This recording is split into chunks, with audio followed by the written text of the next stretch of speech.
ဒီလောကဒုက္ခသိခံကြဟေဒါအပါရဒီနေ့တရားမနေ့ကအပြန်ပြန်လာတော့ဒီမှာအာကူရတဲ့ကလေးတယောက်ဆေးရုံရောက်နေတယ်တဲ့ကိုလိုမြတ်ဖြစ်ဖြစ်ခရစ်စမတ်အပိဗာလေပိတ်တော်စီပဲဖြစ်ဖြစ်လာခေါ်တဲ့အခါဆေးရုံကြီးရောက်တဲ့အခါမှာလူနာတွေကြက်တယ်ရေဝေးမှာတင်းချိုင်းတွေထက်နေတာမဟုတ်ဘူးဆေးရုံမှာလည်းလူနာတွေကြက်တယ်မနေ့အစောကြီးထမိစားဟောရမယ်ဆိုကမှညအိတ်မရအောင်တော်နဲ့ဩဒုက္ခမြင်မင်းသားပင်လင်ဘော်ကလူတွေသူတို့မှလည်းသူတို့ဒုက္ခလမ်းဘေးကတရောင်းစားဟာလည်းသူဒုက္ခသူ့မှလည်းသူဒုက္ခဩဒီတော့မြင်သမျှသင်္ခါရရှောင်ရွေးမရဒီဒုက္ခသိခံကြဟေသိခံကြ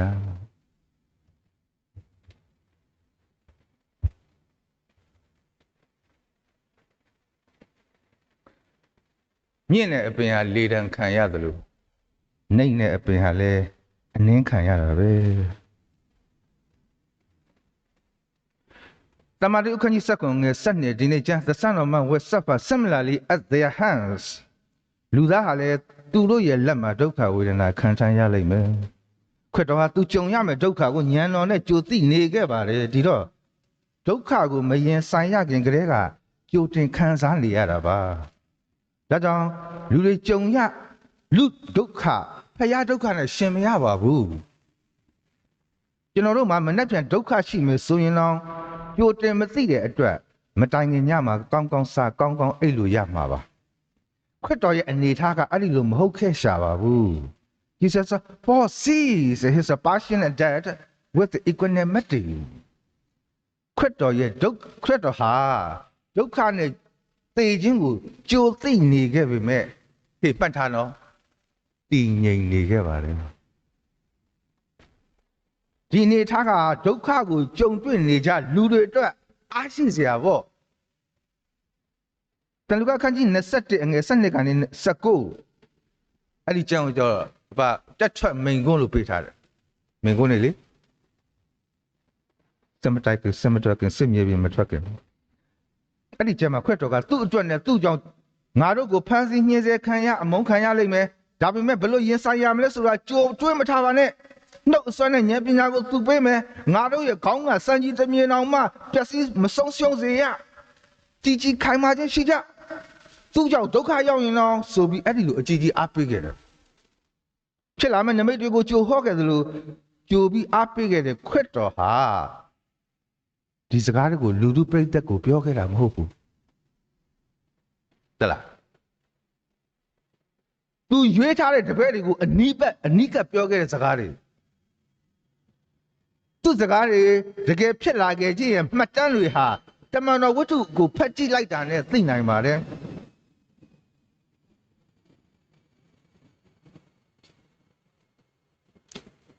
အနန္ချင်းခံရမယ် hand over ဆိုတဲ့စကားလုံးဟာဓမ္မသစ်တစ်ရှောင်းလုံးထပ်ခါတွေ့ရတဲ့စကားရပ်ပါတန်ယောဟန်ဟာဟေရုစီမှာအနန္ချင်းခံခဲ့ရသလိုသူကိုယ်တိုင်လည်းအနန္ချင်းခံခဲ့ရတာပါပဲအေးမင်းတို့တဲ့အဲ့ဒီလိုကြုံရမယ်လို့ကြိုပြောခဲ့တာချစ်စွာပါလို့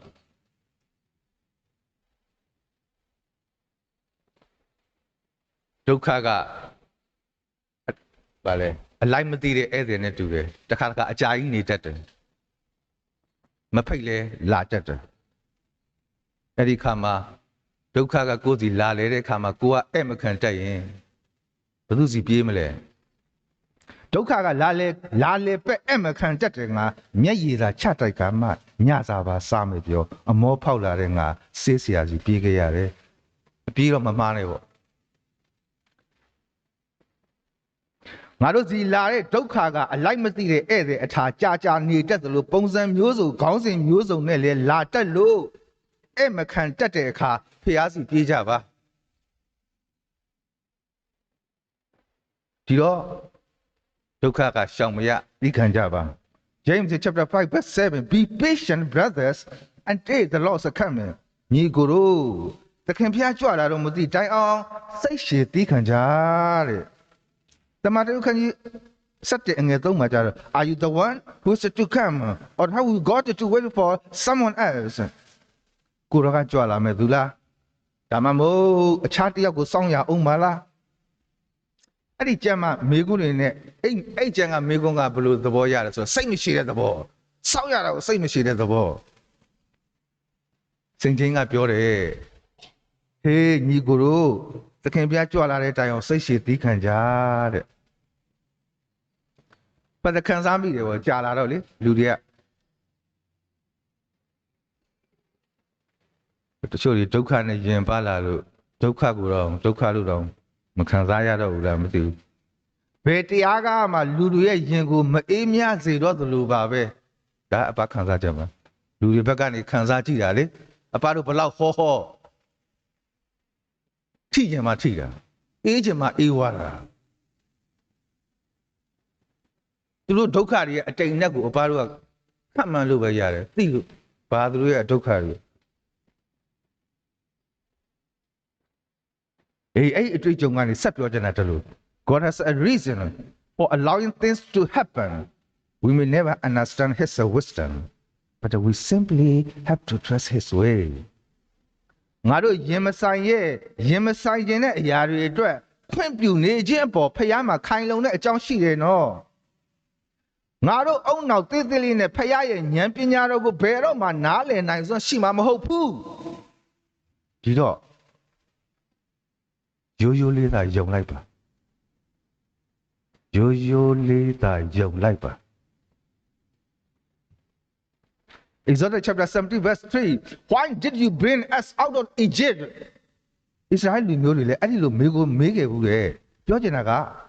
ငါတို့တွေအီဂျစ်ပြည်ကနေဘာလို့ခေါ်လာလဲမိုးစေတော်သားသေပြားစီကြောင့်ဆူတောင်းခဲ့ဘူးနားမလည်ခြင်းများစွာအတွက်တလုံးချင်းပြောမယ်သလားနားမလဲခြင်းများစွာအတွက်ညည်းညူနေလေအပူပဲဟဲ့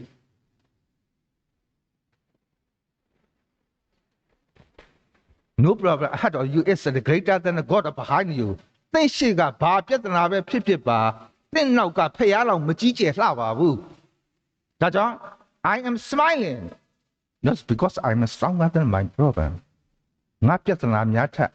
ငါစွမ်းအားကပိုကြီးမှလို့ငါပြုံးထားတာမဟုတ်I am smiling because my God is stronger than my problems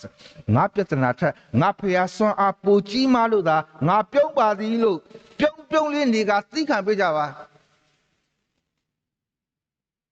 ပါရေသိခံနေတာလဲကြာပြီဟာသိခံရပေါင်းလဲများပြီဟာပေါ့အဲ့လိုပြောရဲဆိုရင်တလုံးနဲ့ပဲပြောမယ်တစ်နှစ်မှာ365ရက်ရှိတယ်365ကျင်းအထိပါနေတဲ့စကလုံးဟာကျမ်းစာထဲမှာမစိုးရိမ်နဲ့တဲ့